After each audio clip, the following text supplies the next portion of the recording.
And breaking tonight at 7, verdict reached. About 20 minutes ago, jurors found George Pino not guilty of both charges in the fatal boating crash which claimed the life of 17-year-old Lucy Fernandez 4 years ago. You watched that verdict announced live on our CBS Miami stream.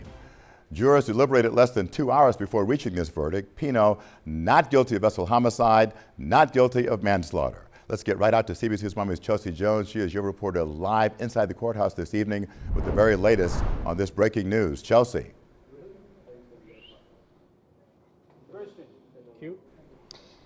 And at this time, what we know from one of our producers inside is that the Fernandez family was escorted out of the courtroom. Lead prosecutor Laura Adams didn't actually have anything to say to the media following this verdict. She actually deferred to her media team.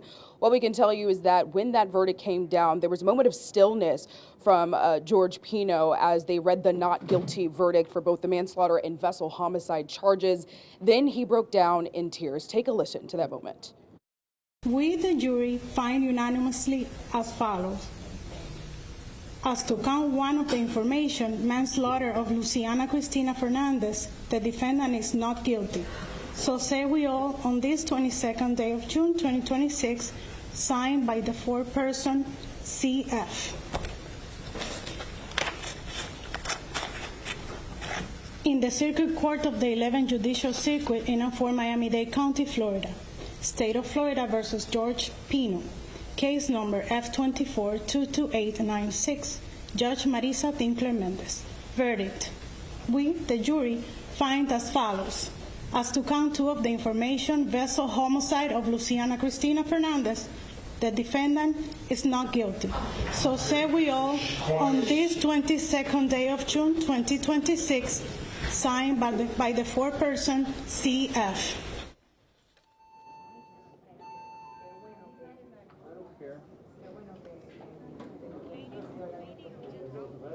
And the connection is a little bit tough here in the courtroom, which is why I have the phone to my ear to hear you, Jim. But what we can tell you is that Pino silently thanked the jurors following that verdict, and his family visibly emotional after this.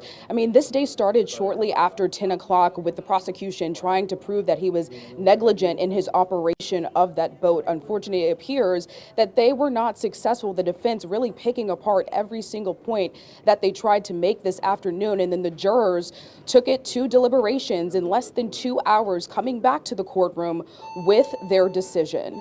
Jim, I'll send it back to you. Chelsea, thank you very much. And the essence of the argument, of course, by the defense is that this was a tragic accident, not a crime, and the jury obviously bought that argument. Lucy Fernandez's death prompted her parents to launch a campaign to improve boating safety laws in Florida. It was a successful campaign because Lucy's law is now on the books in Florida. CBS News Miami's anchor Lauren Pastrana has followed this side of the story. And Lauren, obviously very disappointing to the Fernandez family today, this verdict.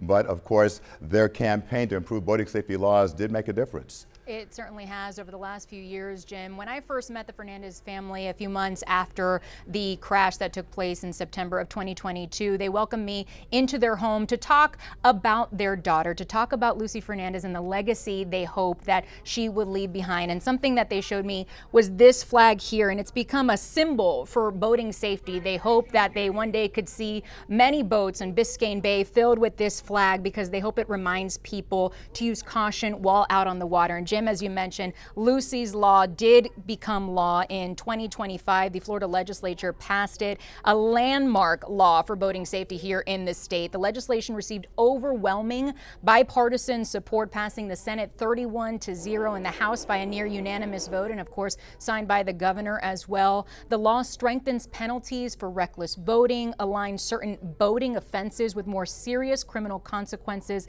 and expands boater education requirements, marking a major step forward in creating safer waterways and greater accountability across this state. And you'll hear some of those words there: reckless boating, accountability. Those are things that we heard the prosecutor mention time and time again of why the prosecution was alleging that George Pino should be found guilty. Again, now we know, as the verdict has come out with its, or the jury rather has come out with the verdict of not guilty, that they believe that the prosecution did not reach that threshold of proving that beyond a reasonable doubt. Jim?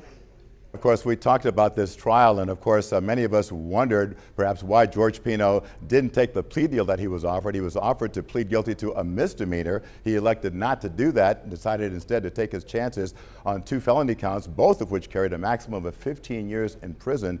Can we talk a little bit about the legal developments here and also the legal arguments that we heard in this case and why perhaps the jury agreed with the defense?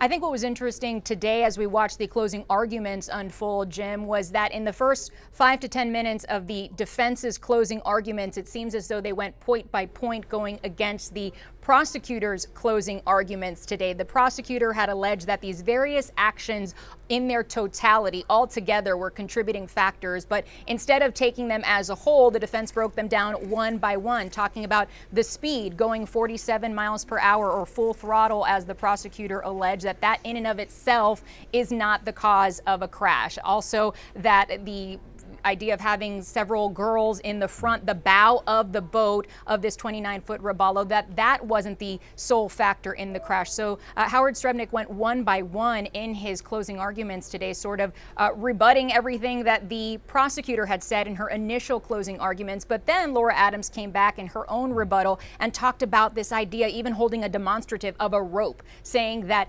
all the strings together are what made it a strong case, what makes it a strong rope. But apparently it seems as though the jury did not buy that explanation, and they came back with their verdict in just about an hour and a half. Now, of course, we're standing by to hear more from the courtroom and, of course, from the attorneys involved in this case. Obviously, we'd also like to hear from George Pino. We'll see if that also happens as well. Lauren, thank you for your perspective on this case, and, of course, we'll keep it right here for the very latest developments as the evening unfolds.